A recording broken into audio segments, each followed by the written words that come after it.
we employ now. This is the Vice President, obviously. Let's listen to Mike Pence. Leader McCarthy, Chairman Bill Shuster, Senator Ted Cruz, distinguished members of Congress, honored guests, on behalf of the First Family, welcome to the White House.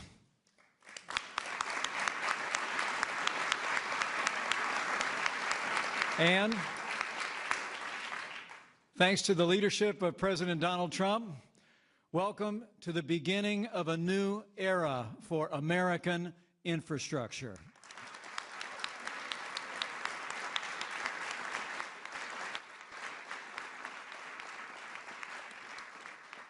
You know, since the first day of this administration, President Trump has been working tirelessly to keep the promises that he made to the American people.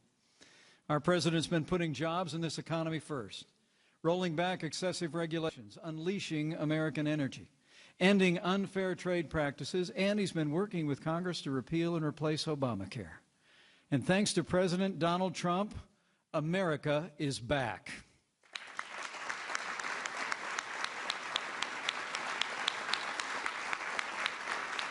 American businesses are growing and investing in America again. More than 600,000 private sector jobs have been created under this president's leadership, and unemployment hasn't been this low for 16 years.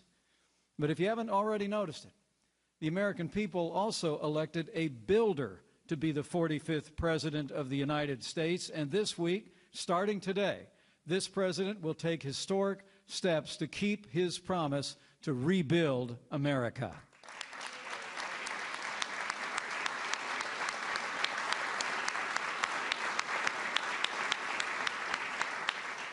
Promising to replace our crumbling infrastructure with new roads, bridges, and tunnels and airports, the action the President announces today will encourage investment, commerce, and most importantly, President Trump's action today will enhance the safety and precision of our air travel in the United States. And as I can attest from firsthand experience, having more precise landings in America is a good thing.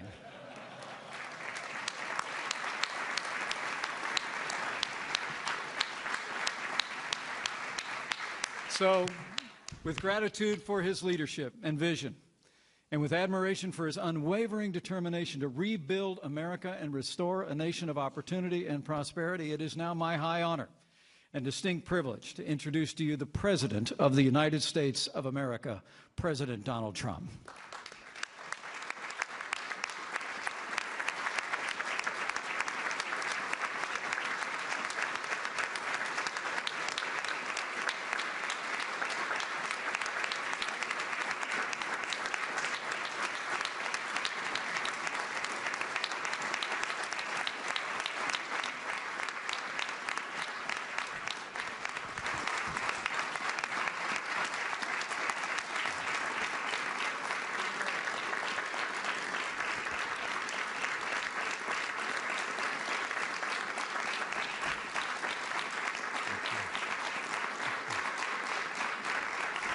Thank you very much.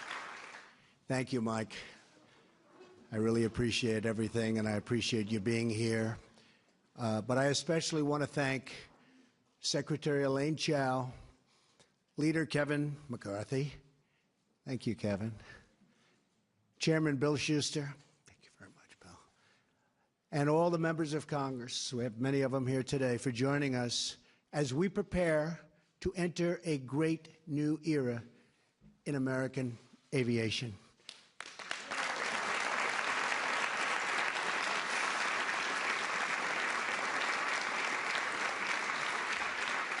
It's about time, too, I can tell you. But before discussing our plans to modernize air travel, I want to provide an update on our efforts to fix and modernize vital services for our veterans, our great, great veterans who we all love. For decades, the federal government has struggled to accomplish something that should be very, very simple: seamlessly transferring a veteran's medical records from the Defense Department to the veterans' groups and to the VA. In recent years, it has taken not just days or weeks, but many months for the records to follow the veteran. This has caused massive problems for our veterans. I'm very proud to say that we are finally taking steps to solve this situation once and for all. Secretary Shulkin announced this morning that the VA will announce and modernize its medical records to use the same system as the Department of Defense. No more complications. The records will now be able to follow the veteran when they leave service, meaning faster, better, and far better quality care. Okay.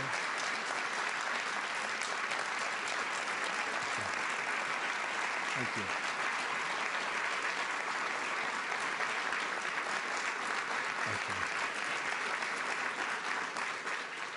This is one of the biggest wins for our veterans in decades, and I congratulate Secretary Shulkin for making this very, very important decision. Thank you, Secretary. Appreciate it.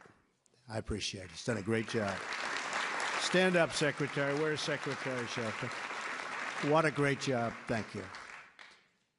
Of course, there is still much work to do, but for today's action, it shows the determined leadership and what it can accomplish.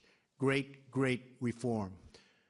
So again, to David Shulkin, thank you. To all of our veterans who have served this nation, a very, very special thank you. This is truly wonderful, really monumental reform. So important for our veterans, but it's just the beginning. We're here today to discuss another issue that has gone unsolved for far too long. For too many years, our country has tolerated unacceptable delays at the airport, long wait times on the tarmac, and a slowing of commerce and travel that costs us billions and billions of dollars in lost hours and lost dollars themselves. Today, we're proposing to take American air travel into the future, finally, right? Finally. It's a long time.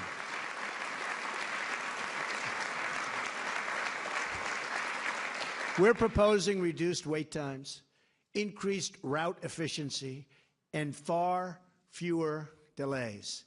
Our plan will get you where you need to go more quickly, more reliably, more affordably, and yes, for the first time in a long time, on time. We will launch this air travel revolution by modernizing the outdated system of air traffic control. It's about time.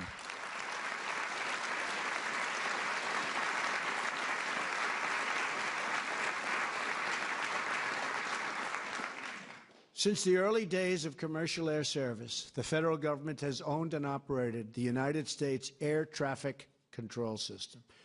Yet, more than a half a century later, the government is still using much of the exact same outdated technology. At a time when every passenger has GPS technology in their pockets, our air traffic control system still runs on radar and ground-based radio systems that they don't even make anymore. They can't even fix anymore. And many controllers must use slips of paper to track our thousands and thousands of planes that are up in the air. Our air traffic control system was designed when roughly 100,000 people flew at our airports each year. We are now approaching nearly 1 billion passengers annually. The current system cannot keep up, hasn't been able to keep up for many years. It causes flight delays and crippling inefficiencies, costing our economy as much as $25 billion a year in economic output. We live in a modern age, yet our air traffic control system is stuck painfully in the past. The FAA has been trying to upgrade our nation's air traffic control system for a long period of years. But after billions and billions of tax dollars spent and the many years of delays, we're still stuck with an ancient, broken, antiquated, horrible system that doesn't work. Other than that, it's quite good. The previous administration spent over $7 billion trying to upgrade the system and totally failed. Honestly, they didn't know what the hell they were doing. A total waste of money, $7 billion plus. It's time to join the future. That is why I'm proposing new principles to Congress for air traffic control reform, making flights quicker, safer, and more reliable. Crucially, these reforms are supported by air traffic controllers themselves. They're the ones that know the systems that they want. They know it better than anybody. And we have people that don't even call them in the past, but now we call them. I'm also proud to be joined today by passenger advocates, pilot unions, and leaders of airlines and cargo companies who strongly support our new framework and our bidding process. And we're bidding, ideally, to one great company. There'll be many bids, but one great company that can piece it all together. Not many companies all over the United States, like in the past, when it came time to piece it together, it didn't work. They were all different systems. We threw away billions and billions of dollars. I am very grateful that every former FAA chief and chief operating officers and 3 former transportation secretaries, Jim Burnley, Elizabeth Dole, and Mary Peters, stand with us today. Thank you. Thank you.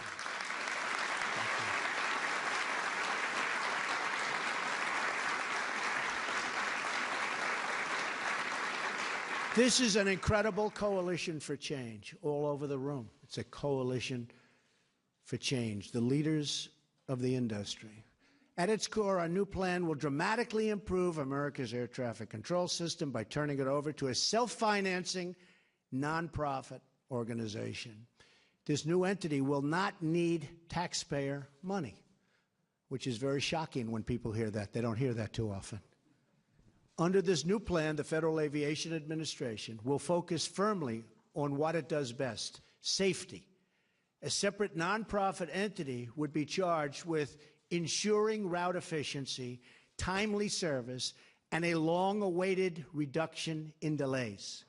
Our plan will also maintain support for rural communities and small airports, including airfields used by our Air National Guard units. Great people. And very importantly, air traffic controllers will and this will be highly valued. These are highly valued people. These are amazing people that know this system so well. And under our plan, they will have more financial security, professional opportunity, and far superior equipment, the best equipment anywhere in the world. There'll never be anything like what we're doing. And other systems are very good. I won't tell you the names of the country, but we have studied numerous countries, one in particular. They have a very, very good system. Ours is going to top it by a lot. Our incredible air traffic controllers keep us safe every day, even though they are forced to use this badly outdated system.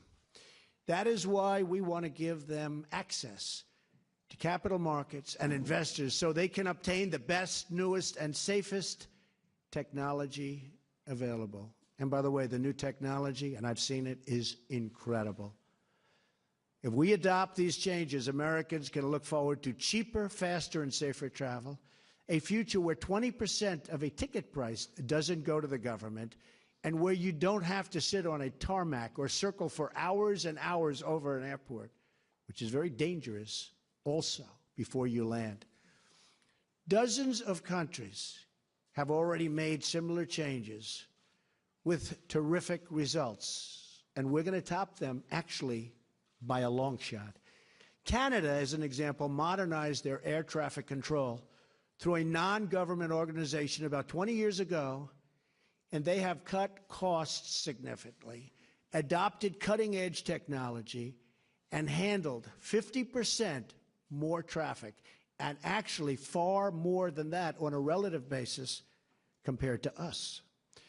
A modern air traffic control system will make life better for all Americans who travel, ship, or fly.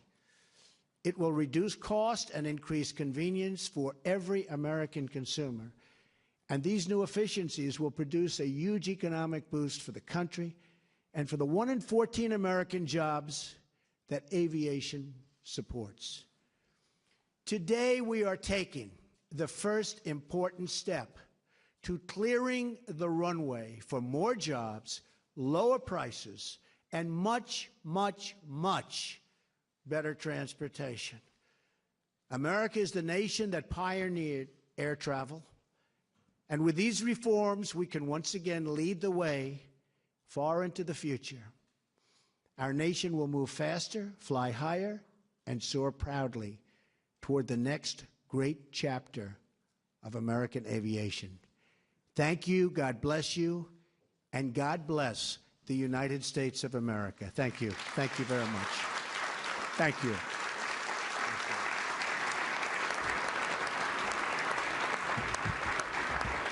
States wrapping up the air traffic control announcement that he had planned to make today. I'll just backtrack a little bit with the vice president because he set this up with, since the first day of this administration, our president has been working tirelessly to keep his campaign promises. Americans elected a builder. Important to note that from Vice President Pence because that's where we started. Then the president walks up and he enumerates all the ways in which he'd like to modernize air traffic control to have more timely service, reduction of delays for all of us as customers, more financial security, and superior equipment for the air traffic control actual employees. And now you see him signing. This is live. Let's listen to see if there's anything we can hear. Who's getting the second pen? Give it to you. Secretary Chad. Secretary Chad. I think so. You're giving up your pen? I said she was politically savvy. All right, and with that, the president signs this. He says that the air traffic control system will be turned over to a self-financing nonprofit organization, will not need tax dollars. He says that dozens of countries have modernized in this way. His example that he gave today was Canada. He said they did so years ago, and according to him, handled 50% more air traffic than we do now. He said that the problem is that we are stuck in the past. President Trump said, annually, we handle about 1 billion passengers, and it's based on a system, a model, if you will, when we used to take about 100,000 through the air each year. So, modernizing air traffic control made official today by President Trump. Will continue to cover whatever other developments come out of that signing that we're watching live right now. Sandra?